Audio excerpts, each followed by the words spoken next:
अजीत को है कैसे तोर कमर देखिला ताके चमुनिया हो जाला रे पागल। आहा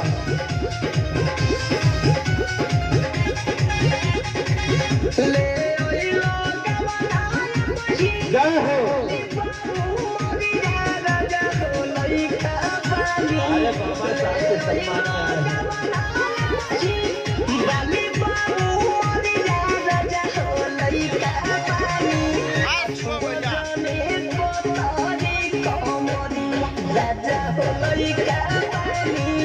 छुआ जानी कोतारी कमरी राजा हो लइका बाली। बड़ा सुखवार है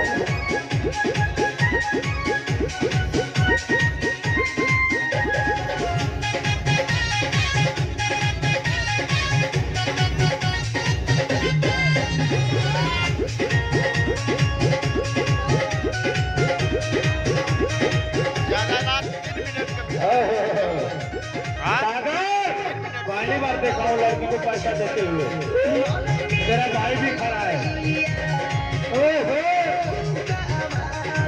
भैया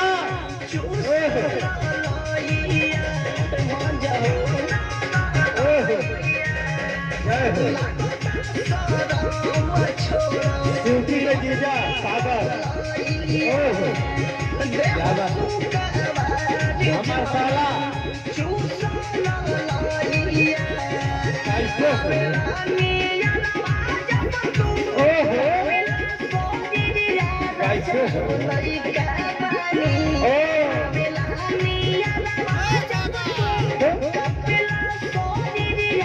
कमीशन पे होता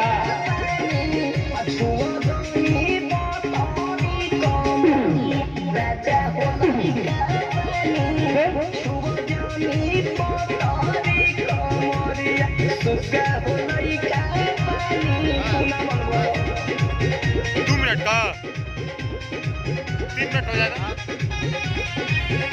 चल भैया हमारे नंबर है ऐसे ना काम चली सागर बारात में व्यवस्था बल्ला बनल है सूफी के जीजा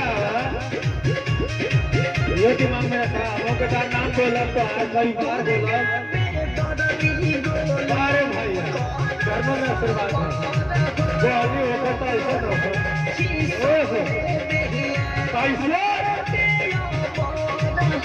कमर का इस्तेमाल कर सूफी अजीत भैया आपके पास आ